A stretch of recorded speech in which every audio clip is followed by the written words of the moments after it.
할렐루야! 오늘도 우리와 함께 하시는 하나님이십니다. 그 하나님을 의지하고 믿음으로 담대하게 기도하겠습니다. 참 좋으신 하나님, 오늘 특별한 일을 이루실 것을 우리가 기대합니다. 우리 삶에 역사하시는 하나님이 우리의 마음과 삶을 주장하여 주시고 하나님의 거룩하신 뜻을 이루시기를 간절히 구하며 주님께 맡깁니다. 기도의 능력 되시고 응답이 되어 주시옵소서. 예수 그리스도 이름으로 기도드립니다. 아멘. 찬송가 420장입니다.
사사기 19장 1절서부터 10절입니다. 이스라엘의 왕이 없을 그때 에브라임 산지 구석에 거류하는 어떤 레위 사람이 유다 베들레헴에서 첩을 맞이하였더니 그 첩이 행음하고 남편을 떠나 유다 베들레헴 그의 아버지의 집에 돌아가서 거기서 넉 달 동안을 지내매 그의 남편이 그 여자에게 다정하게 말하고 그를 데려오고자 하여 하인 한 사람과 나귀 2마리를 데리고 그에게로 가매 여자가 그를 인도하여 아버지의 집에 들어가니 그 여자의 아버지가 그를 보고 기뻐하니라. 그의 장인 곧 그 여자의 아버지가 그를 머물게 하매 그가 3일 동안 그와 함께 머물며 먹고 마시며 거기서 유숙하다가 넷째 날 아침에 일찍이 일어나 떠나고자 하매 그 여자의 아버지가 그의 사위에게 이르되 떡을 조금 먹고 그대의 기력을 돋운 후에 그대의 길을 가라 하니라. 2 사람이 앉아서 함께 먹고 마시매 그 여자의 아버지가 그 사람에게 이르되 청하노니 이 밤을 여기서 유숙하여 그대의 마음을 즐겁게 하라 하니 그 사람이 일어나서 가고자 하되 그의 장인의 간청으로 거기서 다시 유숙하더니 5째 날 아침에 일찍이 일어나 떠나고자 하매 그 여자의 아버지가 이르되 청하노니 그대의 기력을 돋우고 해가 기울도록 머물라 하므로 2 사람이 함께 먹고 그 사람이 첩과 하인과 더불어 일어나 떠나고자 하매 그의 장인 곧 그 여자의 아버지가 그에게 이르되 보라 이제 날이 저물어 가니 청하건대 이 밤도 유숙하라. 보라 해가 기울었느니라. 그대는 여기서 유숙하여 그대의 마음을 즐겁게 하고 내일 일찍이 그대의 길을 가서 그대의 집으로 돌아가라 하니 그 사람이 다시 밤을 지내고자 하지 아니하여 일어나서 떠나 여부수 맞은편에 이르렀으니 여부수는 곧 예루살렘이라. 안장지운 낙이 2마리와 첩이 그와 함께 하였더라. 요즘 흔히 듣는 이야기 중에 하나가 표현이죠. 총체적인 난국이다. 이런 말을 합니다. 나라의 모습을 보면서 난국인데 총체적이다. 나라의 전반에 걸쳐가지고 여러 가지 문제들이 심각하다. 총체적인 이 참 어려움을 이야기를 하곤 합니다. 그런데 이 사사기의 마지막 부분을 읽다 보면은 그런 생각이 들어요. 정말 총체적인 이 문제들, 그 문제들이 낯불거질 정도로 참 적나라하게 벌어지고 있는 것을 우리가 보게 됩니다. 미가와 그 집안 단지파를 통해서 일어났던 일들, 그리고 오늘 말씀해 보니까 한 레위 사람이 이 유다 베들레헴에 방문했다가 예루살렘, 지금의 예루살렘이죠. 여부수라는 곳에서 일어난 사건, 그리고 그 결과, 이런 것들이 이 사사기 마지막 장까지 기록이 되어 있는데 읽기가 어려울 정도로 조금은 마음이 너무나도 힘들 정도로 참 이 이야기들이 참 극적으로 벌어지고 있는 것을 우리가 보게 됩니다.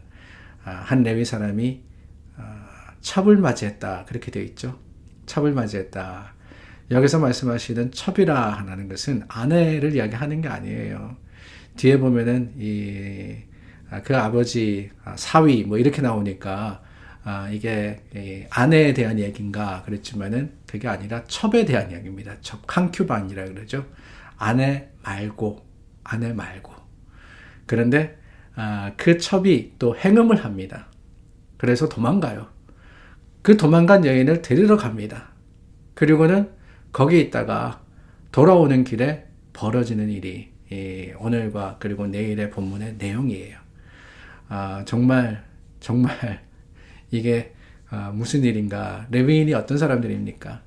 하나님께서 모세를 통해서 이스라엘 백성을 출애굽시키시면서 하나님을 제사하는 하나님의 거룩한 참 제사장으로서 세웠던 이 족속이 바로 레위 지파였습니다. 그런데 얼마의 시간이 지났다고 물론 몇백 년의 시간이 흘렀습니다. 그렇다 그래서 다 잊어버리고 레위 사람이 여전히 레위 사람이었어요. 레위 사람이다 보니까 미가의 집의 경우에도 어떤 일이 있었느냐. 레위 사람이라는 이야기를 듣고는 그 집안의 제사장으로 한 사람을 세우지 않았습니까? 이 레위 사람, 하나님의 거룩하신 책임을 맡은 사람이었고 첩이 뭡니까? 하나님은 그들을 거룩하라고 하셨던 이런 하나님의 사람들이었습니다. 근데 그럼에도 불구하고 첩을 맞았고 또한 그 뒤에 나오는 내용들을 보면은 잔인한 복수의 그 극을 벌이고 이런 것들을 보면서 다시 한번 생각하지 않을 수가 없습니다. 그러고 보면은 어제와 오늘 본문에 공통분모가 하나 있네요. 그 공통분모는 다름이 아니라 바로 레위 사람이라였다는 거예요. 둘 다 가장 중심에 있었던 인물이 레위 사람이었습니다. 말씀드린 대로 레위 사람, 하나님의 백성이자 하나님께서 따로 성별한, 구별한 사람들인데 그들이 타락하니까 이스라엘이 어떤 지경에 이르느냐. 가족이 가족을 해하는 거죠. 싸우는 겁니다. 다투게 돼요. 그러면서 결국엔 뭐다? 자기 소견에 오른 대로 행하더라는 거예요.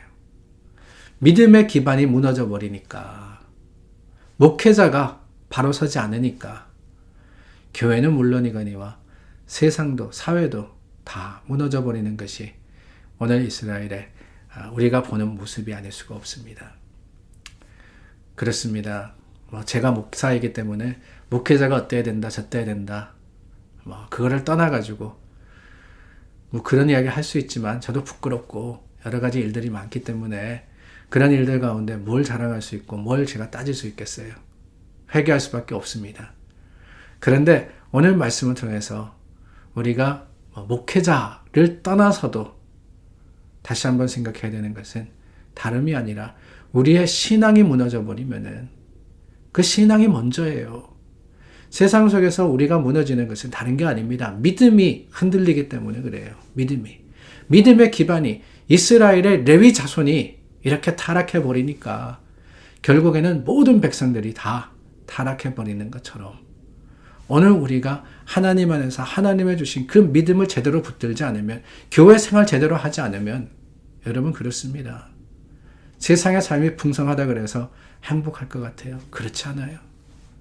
세상에 많은 것을 가졌다 그래서 우리가 만족할 것 같습니까? 아니에요.